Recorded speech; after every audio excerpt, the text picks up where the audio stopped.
Cripto é o novo sistema monetário financeiro que a gente vai utilizar e a gente está no meio da fase da transição entre o sistema convencional, bancário, sabe? Pegar empréstimo, gerente chato pra caralho, para o sistema libertário, aberto, onde você pode movimentar o teu dinheiro livremente, sem ninguém, botar o bedelho, sem ninguém... Mas o Estado sempre vai tentar arranjar um jeito de abocanhar, vai? É. Mas assim, ó, Vilela, pra entender... Bah, cara, da forma assim que eu acho que mais simples, assim, cara, que desde até 2008, tudo começou a ser descentralizado. Então, por exemplo, antigamente, pra gente ouvir música e ter direitos autorais de música, a gente ia comprar CDs, lembra das tiragens de CDs e tal? E aí os CDs, as produtoras, elas eram todos poderes centrais. A televisão, a mídia, ela centralizava o poder da informação. Então ela limitava o tipo de informação que você tinha acesso. Até surgiu o YouTube, por exemplo. O YouTube trouxe você dar liberdade para as pessoas produzir o que quiser, da forma como quiser. Entre aspas, né? Lógico que não pode produzir tudo. E basicamente faltava descentralizar o dinheiro. Então a gente já estava num processo desde o surgimento da internet, desde 1994, e descentralizar todos os poderes. Porque a internet basicamente ela conseguiu conectar várias culturas diferentes e informações diferentes e fazer com que a gente, através dessas ferramentas que surgiram com o YouTube, Spotify e tudo mais, a gente tirasse um pouco do poder central da rádio, da TV e trouxesse um pouco desse poder para as pessoas. Tirou os poderes do correio para dar o poder de você transferir mensagem do ponto A ao ponto B. Faltava o dinheiro. Então, o que o Bitcoin conseguiu fazer? O Bitcoin conseguiu criar um algoritmo digital único dentro de uma blockchain com regras específicas de emissão de moedas até 2140 que vão ser gerenciadas por um protocolo inteligente que usa criptografia para transferir o algoritmo do ponto A ao ponto B, e a gente pode considerar que esse algoritmo ele pode ser utilizado como dinheiro. Porque o papel moeda, o que é o papel moeda? Cara, o papel moeda, ele surgiu mais ou menos ali em 1406 com o primeiro banco, o banco que foi criado em Gênua, que é o primeiro lá na Itália. Gênua, na cidade de Gênua, na Itália, que foi o primeiro banco que mantinha reserva de ouro e ao invés de dar pedacinhos de ouro para as pessoas que queriam sacar dinheiro, eles davam um recibo. E esse recibo acabou evoluindo para o nosso papel moeda, que em 1933, depois da Primeira Guerra Mundial, os Estados Unidos tirou o padrão do ouro. Por isso que tinha um lastro em ouro. Tinha um lastro em ouro. O problema do lastro em ouro é o seguinte, a economia, para ela continuar crescendo, tu tinha que sempre ter mais reservas de ouro. Só que se chegasse uma limitação de tamanho de quantidade de ouro que tu chegasse, você ficava limitado ao crescimento econômico, ao tamanho da quantidade de ouro que tu tinha de reserva. E aí, basicamente, eles mudaram desde então pro papel moeda baseado em fé.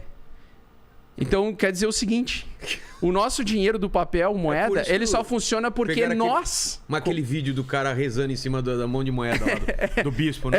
É isso. Lembra disso aí? Era fé, cara. É só na fé. O papel moeda atual, ele é só baseado em fé. É porque nós aceitamos no bom senso geral que a gente pode trocar por bens e serviços. Porque esse papel moeda atual, ele só é uma forma de escambo. O que é um escambo? Escambo é qualquer coisa que eu e tu entramos em negociação e aceitamos que você pode trocar um serviço por uma jujuba. Então, por exemplo, se tu quiser fazer um boquete por essa jujuba, tu vai aceitar o boquete. Tá vendo? Se tu aceitar agora, tu tem que ir pau na máquina. Se não, basicamente é isso. O dinheiro é isso. Então, a jujuba poderia ser em dinheiro, um dinheiro de... Como não como? Vai rolar. Dá tempo no boquete entre a live da tarde e da noite? Cara, tem três coisas que não se nega, né? Dinheiro... Copo d'água, dinheiro e boquete. E aí o que acontece? Aí na negociação, tu poderia fazer se o mundo todo quisesse trocar a jujuba tivesse uma forma da gente dividir ela em vários pedacinhos, a gente usaria ela como dinheiro.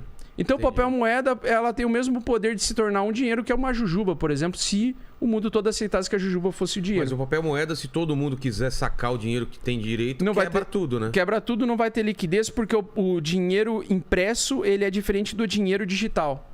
O dinheiro que a gente enxerga no banco, eles são só números digitais.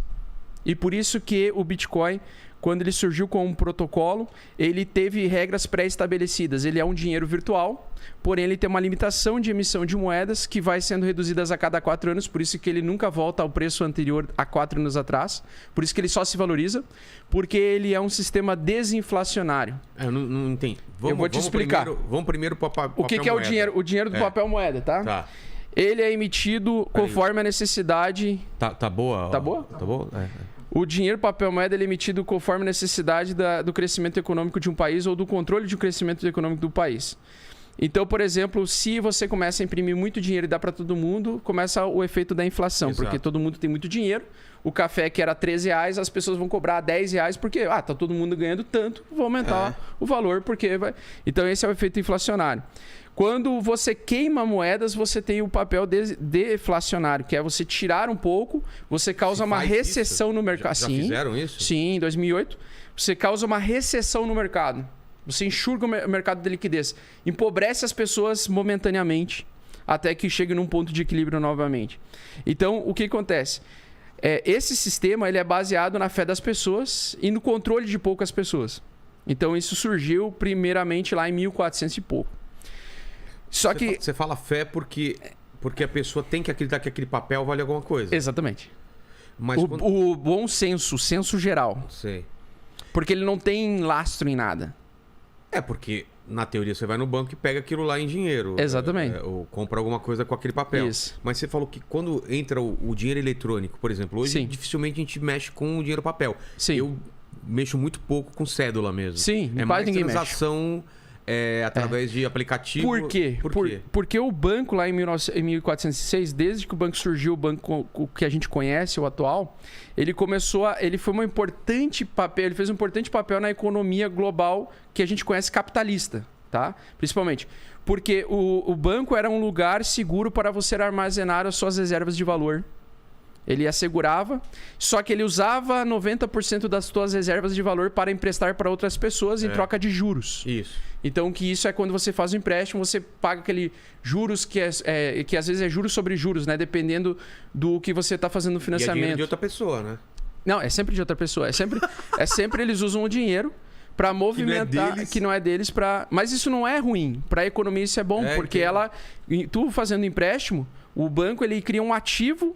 Ou seja, ele vai ficar cada vez maior porque ele vai emprestando esse dinheiro. Ao mesmo tempo, ele influencia alguém em pegar aquele empréstimo e fazer uma empresa, investir numa empresa, contratar funcionários. Então, ele faz a economia como a gente conhece girar. O que a gente está vivendo hoje, desde 2008, quando surgiu o Bitcoin, é uma revolução monetária tal como aconteceu em 1406. Porque antes de 1406, tudo era baseado em ter um líder estatal que guardava, armazenava, por exemplo, bens, commodities agrícolas, por exemplo, comida, alimentos, soja, sei lá, etc., dentro de lugares em que o Estado tinha posse. E ele que determinava, então, por exemplo, os valores e conseguia determinar quem era rico, quem era pobre e assim por diante.